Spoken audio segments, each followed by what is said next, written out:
Tes. Baik, terima kasih teman-teman wartawan semuanya. Hari ini dengan Pradi ingin menyampaikan banyak hal terkait dengan kasus Vina. Di sini sudah kami bersama-sama dengan seseorang yang luar biasa, bukan pengacara, tapi bekerja melebihi daripada pengacara ini, Kang Deddy ini. Terima kasih nih Kang Deddy, luar biasa nih Kang Deddy ini. Saya bilang kalau dulu ada kasusnya Jessica Wongso, kalau Kang Deddy ada pada waktu itu mungkin sudah banyak bisa dituntaskan dalam kasus ini, karena Kang Deddy ini bertindak sebagai seorang lawyer, ya, bukan lawyer, seperti lawyer, dan juga seperti private investigator yang luar biasa. Teman-teman semuanya, kita sudah mengikuti perkembangan kasus Vina sedemikian rupa. Di media terjadi debat yang luar biasa. Ada yang mendukung si A, ada yang mendukung si B, ada yang mendukung si C. Ada yang mengatakan ada pihak penyidik yang salah, ada yang mengatakan pihak terpidana yang salah. Pradi mengambil posisi tidak mencari siapa yang salah dan siapa yang benar, tapi posisi yang kita ambil adalah kita ingin menegakkan kebenaran. Itu posisi yang di Pradi. Itu sebabnya Pradi bekerjasama dengan Kang Deddy, dan di sini ada teman-teman saya, ada Pak Bendung, ya, ada Kang Yana, ada Pak Ruli Pengabdian dari Bandung, ada juga Pak Jutek ini yang selalu bekerja keras, ada Pak Duyanto, ada Bostam, ada Eli, ada Rilen, ada Asido ini ketua PBH Pradi Pusat, ya, Indonesia ini dia. Ada juga apa lagi? Ada Riri. Ini Riri yang selalu pasti sudah sering kenal sama para wartawan semuanya. Jadi itulah yang posisi yang diambil oleh Pradi. Mengambil posisi untuk menegakkan kebenaran, karena kami kedatangan pada waktu itu, pada mulanya kami itu tidak involved dalam kasus ini karena ada beberapa pengacara yang sudah turun tangan. Tapi ketika keluarga daripada terpidana datang kepada kami melalui Kang Deddy, kami betul-betul sungguh-sungguh kaget dan luar biasa. Di mana akhirnya kami menemukan suatu, belum kesimpulan pada itu, tapi arahan lah, satu pendekatan yang saintifik kami lakukan. Kami punya keyakinan berdasarkan bukti-bukti yang disajikan kepada kami bahwa ternyata ada bahwa sebenarnya terpidana ini tidak layak dihukum. Kami tidak meyakini bahwa mereka itu bersalah dengan beberapa fakta hukum yang sudah ada. Dan sebelumnya teman-teman juga sudah melihat bahwa kasus ini berkembang dan ada dan menjadi sampai ke pengadilan dan sampai orang ini dihukum. Itu bermula dari kesaksian dari 3 orang, yaitu namanya satu Aib, kedua adalah Liga Abar, ketiga adalah Dede. 3 orang inilah yang memulai cerita ini. Kalau 3 orang ini tidak bercerita dan membuat kesaksian, nggak ada kasus ini. Kasus pembunuhan itu tidak akan ada. Ini dulu. Tanpa adanya cerita dari kasus yang tinggal 3 orang ini, tidak ada benang merahnya, tidak ada bukti-bukti, dan tidak ada cerita tentang adanya pembunuhan daripada almarhum Eki dan Vina. 3 orang ini kan bercerita tentang semua adanya pelemparan, pengejaran, adanya bambu dan sebagainya, termasuk adanya samurai, batu yang dilempar dan sebagainya. Nah, kita sudah tahu dari 3 orang ini, Liga Akbar sudah mencabut keterangannya dan menyatakan sebenarnya cerita itu tidak benar. Gitu ya. Hari ini kita mendapatkan bukti yang luar biasa melalui Kang Deddy. Keluarga dari Dede menghubungi Kang Deddy. Kita kedatangan di sini yaitu Dede.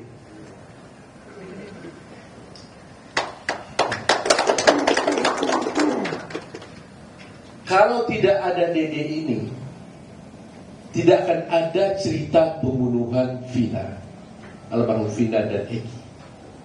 Tapi karena mereka inilah dulunya yang memberikan keterangan palsu, bersaksi palsu,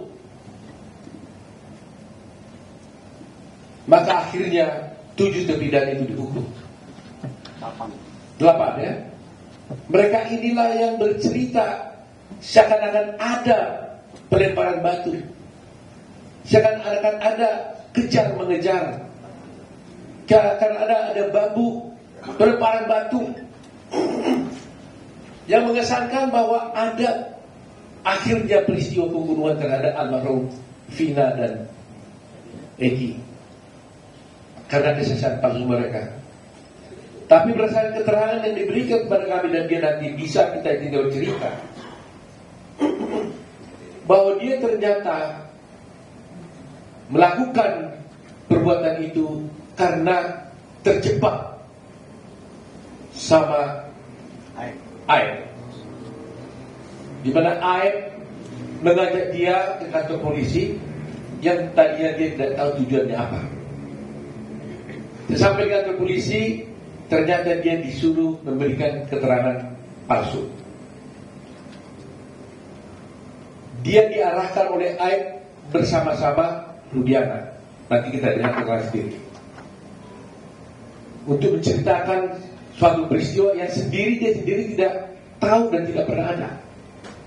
Kepadanya diberitahukan nama-nama daripada 7 terpidana ini, yang pada mulanya dia yang sebenarnya dia tidak tahu siapa ini 7 terpidana ini, karena dia juga tidak kenal dengan orang itu. Akhirnya dia bercerita tentang cerita-cerita yang sudah dikemas, diarahkan oleh Aib dan juga oleh Rudiana menurut keterangan dia. Nah, oleh karena itu, sebelum kami sampai kepada kesimpulan dan tanggapan nanti, agar tidak ini salah, kami mau tanya dulu kepada Dede di hadapan para rekan wartawan. Betul Dede? Bagaimana ceritanya? Bisa saudara cerita? Bagaimana ceritanya Dede sampai bisa bercerita tentang adanya pelemparan para itu? Saya tanya dulu biar berurut ya. Kamu kerja di mana Dede? Cucian mobil Pak. Pada waktu itu ya? Ini pada waktu 2016 ya? Cucian mobil. Ya. Udah berapa lama kerja di sana? Kurang lebih 1 bulan. 1 bulan. Pada tanggal 27 Agustus 2016, kamu berada di mana? Posisi tidak masuk kerja Pak. Tidak masuk kerja? Tidak. Karena apa? 27 Agustus saya masuk kerja Pak. 27 Agustus masuk kerja. Kemudian tanggal 28 Agustus? 28 Agustus saya masih masuk Pak. Masuk. 29? Masuk Pak. Masuk ya. Kemudian saya mau tanya, kamu kenal nggak 7 terpidana itu? Tidak kenal sama sekali Pak. Ya? Muka pun saya tidak kenal, nama tidak kenal. Muka tidak kenal, nama tidak kenal. Sama sekali tidak kenal. Sama sekali tidak. Ya. Kapan kamu bertemu dengan Aib? Ya pada saat itu Pak, kerja di kerjaan, saya mengenal Aib di kerjaan. Oh, Aib itu juga bekerja sama kamu di situ. Nah, coba ceritakan bagaimana ceritanya Aib mengajak kamu ke kantor polisi. Awal mulanya malam Pak, Aib menelpon saya dan mengajak saya ke Polres.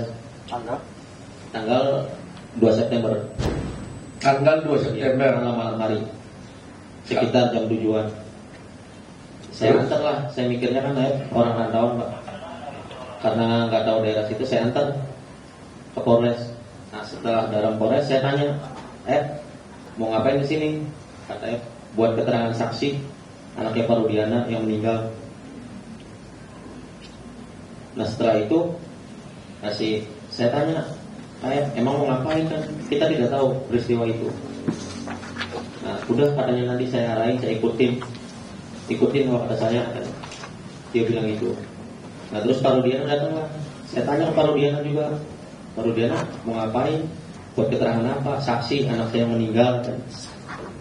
Nah disitulah diceritakan saya nongkrong di warung. Kalau warung kan bener Pak, warung malam hanya membeli rokok.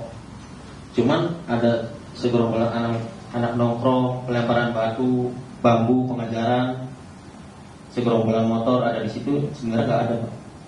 Sudah diceritakan sebelum masuk BAP, sudah diceritakan. Jadi sebelum kamu bertemu dengan Rudiana, kamu kan diajak oleh Rudiana di telepon katanya kan? Bukan saya ditelepon, saya ditelepon dengan Aep Pak. Ditelepon oleh Aep. Kamu diajak ke kantor polisi. Iya. Waktu kamu diajak ke kantor polisi, kamu tahu tujuannya itu apa? Belum tahu Pak. Saya nanyanya pas sudah masuk Polres Pak di dalam. Apa katanya waktu kamu diajak ke kantor polisi? Ya saya tanya pas di dalam, mau ngapain sih? Buat jadi saksi anaknya Pak Rudiana. Enggak, sebelum. Oh saya nggak pernah nanya Pak. Cuma nggak nanya Pak. Oh dia nggak ada. Oh kalau kantor saya kantor polisi gitu. Iya. Oke, setelah kantor polisi, Ya, apa yang terjadi? Ya saya tanya, mau ngapain di sini? Buat keterangan saksi kan? Saksi siapa? Pak Rudiana yang anaknya meninggal. Oh itu kata Aep. Iya. Nah kemudian kamu bertemu dengan Rudiana di mana? Di situ juga? Di situ juga. Saya tahu Rudiana pun saat di situ. Oh kamu kenal Rudiana saat di situ? Saat di situ. Waktu dia pakai baju apa dia? Baju preman atau baju preman sih Pak? Baju biasa. Baju polisi. Apa? Dikenalkan sama Aep siapa ini gitu? Iya, dikenalkan sama Aep. Ini Pak Rudiana katanya. Nah, dikasih tahu ini Pak Rudiana, ini Pak Rudiana. Apa lagi? Bapaknya Eki. Diberitahu nggak dia polisi? Diberitahu dia polisi. Ini polisi. Gitu. Polisi. Jabatannya diberitahu pada waktu itu. Diberitahu intel narkoba kan. Oh intel narkoba katanya. Diberitahu gitu ya. Diberitahu. Nah lantas apa kata Aep kepada kamu? Ya saya bilang ke Pak Rudiana juga pada situ, Pak, buat jadi saksi apa? Anak saya meninggal katanya. Nah, sedangkan saya tidak tahu kejadian itu. Dan saya pun tidak kenal nama-nama dan muka dan peristiwa itu emang tidak tahu sama sekali Pak. Nah, terus apa kata Rudiana? Kata Aep dan Rudiana, dia bilang Pak, ya udah ntar saya kasih tahu katanya.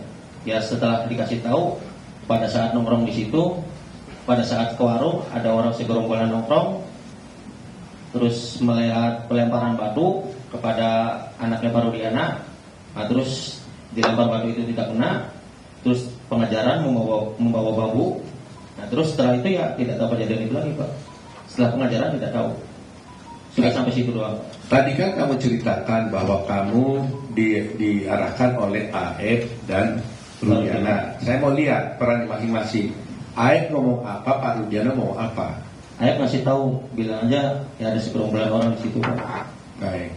Terus Pak Rudiana? Pak Rudiana ngasih tahu masalah motor sama nama Pak. Sama nama? Iya, motor dan nama. Saya tahu dari Pak Rudiana, dikasih tahu sama Pak Rudiana. Oh, nama-nama pelaku. Nama-nama pelaku. Apa katanya waktu itu? Kan saya bilang saya nggak kenal Pak nama-nama pelaku. Muka pun nggak kenal. Terus kata Pak Rudiana, ya udah ntar saya kasih tahu nama-namanya pelakunya.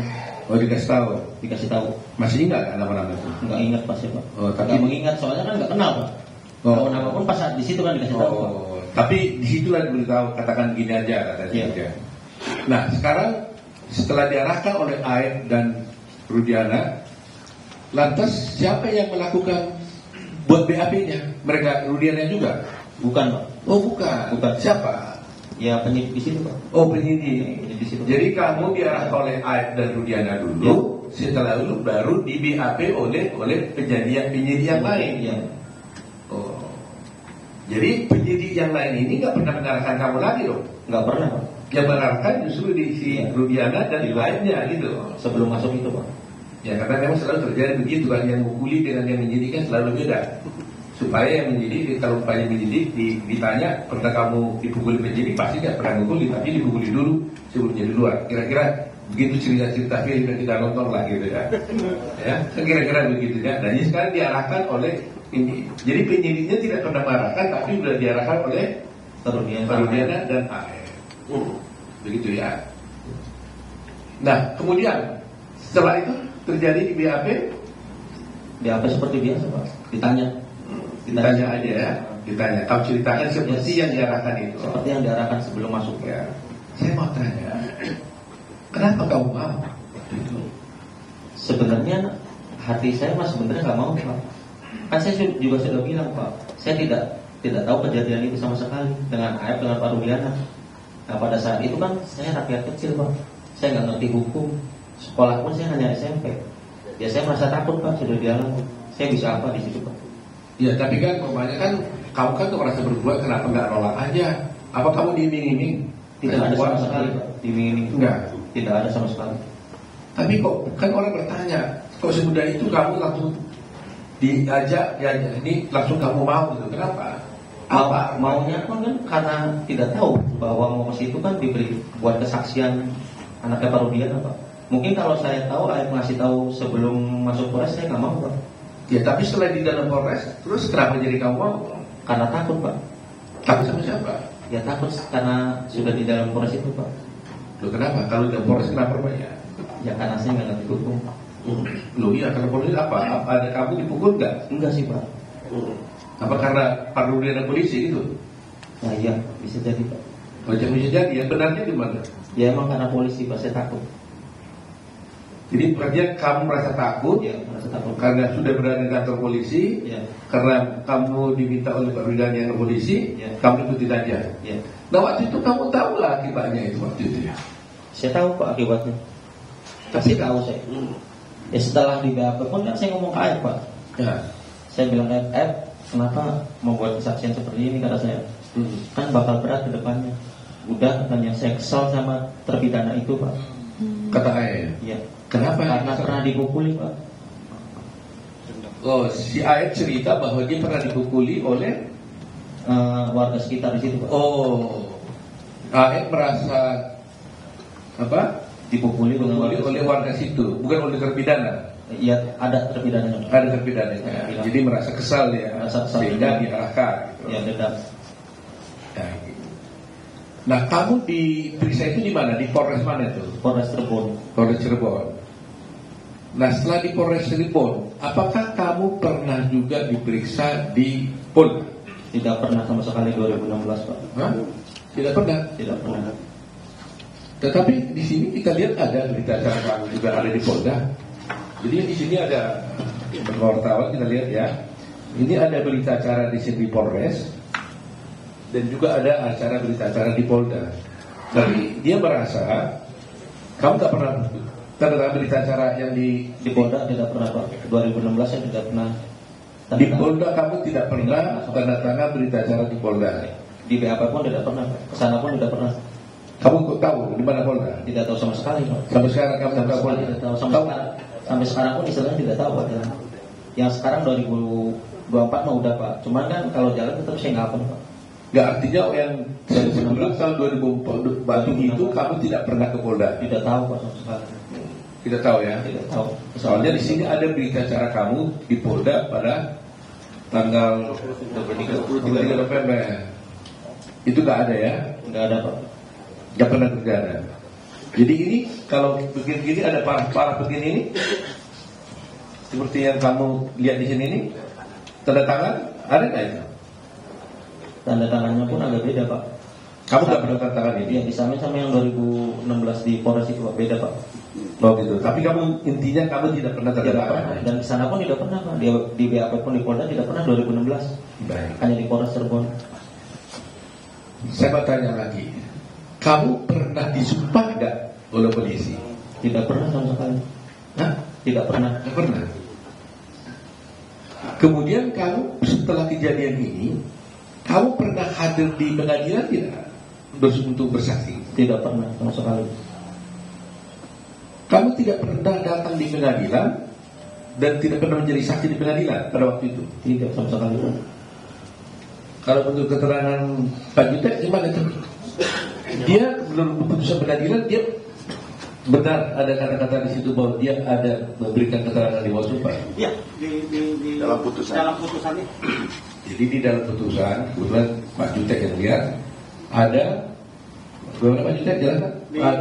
Ada Memberikan keterangan di bawah sumpah. bahwa Dede ini memberikan keterangan di bawah sumpah. Ya. Ada dalam putusan. Ada dalam putusan. Padahal dia sendiri tidak pernah datang di pengadilan dan tidak pernah memberikan keterangan apalagi di bawah sumpah. Begitu ya Pak? Iya, betul. Nah ini menjadi, jadi ini yang menjadi masalah kita ini. Jadi di pengadilan pun ada putusan menyatakan dia adalah memberikan keterangan di bawah sumpah, padahal dia sendiri tidak pernah datang ke pengadilan, apalagi bersumpah. Saya mau tanya, kok kamu gak datang ke pengadilan? Kenapa kamu diberi berita acara di Polres? Iya, Apa kamu dari dipanggil pengadilan? dipanggil Pak. Ada surat panggilannya datang. Oh ada? Ada. Terus kurang gak datang? Nggak datang Pak karena takut. Cuma saya nanya Pak, pas surat datang, saya nanya ke Pak Rudiana, Pak ini gimana? Ada surat panggilan dari pengadilan, udah katanya nggak usah datang, biarin aja. Jadi ada panggilan dari pengadilan Ada. kepada kamu untuk melakukan tugasmu sebagai warga negara bersaksi di pengadilan, tapi kamu dilarang Dilarang oleh Pak Rudiana. katakan bagaimana saya? Tidak, Pak, ada surat pengadilan datang, kata saya. Bagaimana ini?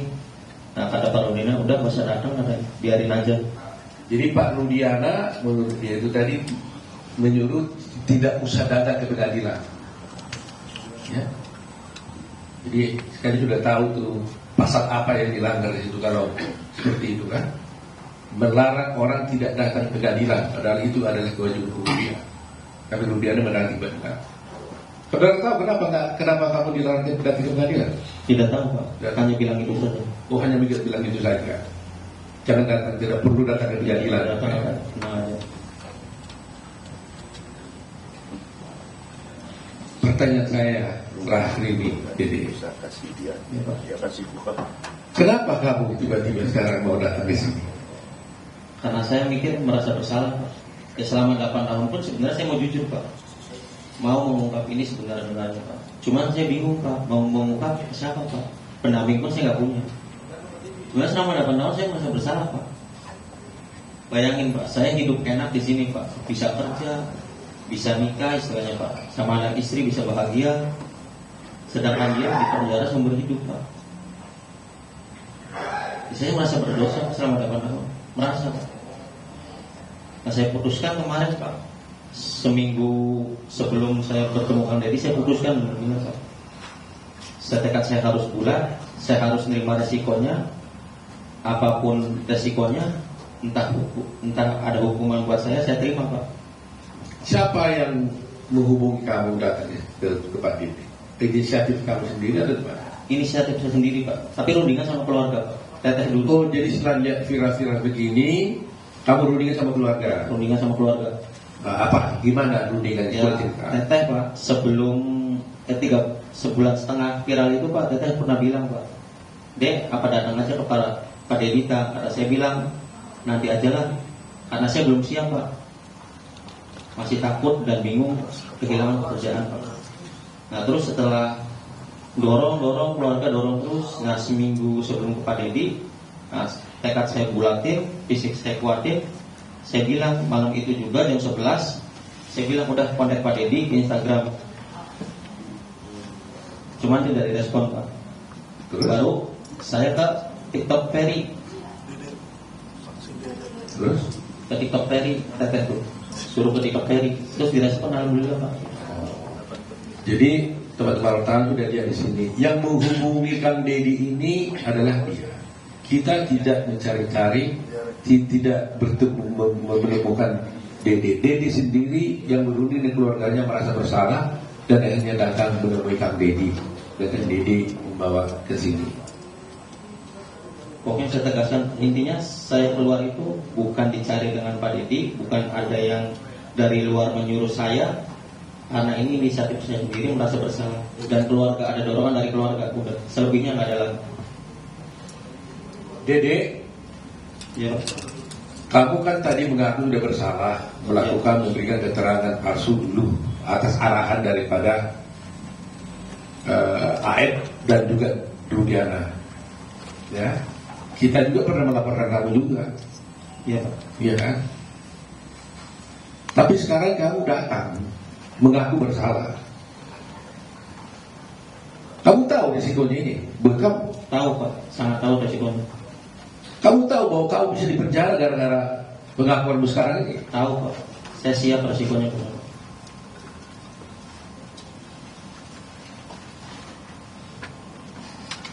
7 orang ini di dalam penjara gara-gara kamu. Iya Pak. Kamu bersedia nggak masuk penjara supaya 7 orang ini keluar? Sangat bersedia Pak. Yang penting intinya 7 terpidana itu saya mau keluar Pak, bebas. Seperti kehidupan saya kemarin Pak. Karena saya merasa bersalah. Meskipun kamu masuk penjara, Siap Pak. Meskipun saya masuk penjara menggantikan 7 terpidana itu, saya siap Pak. jadi kau siap 7 orang keluar, kamu masuk penjara Siap, siap Pak. karena kau merasa bahwa mereka masuk penjara gara-gara kamu. Bukan saya Pak.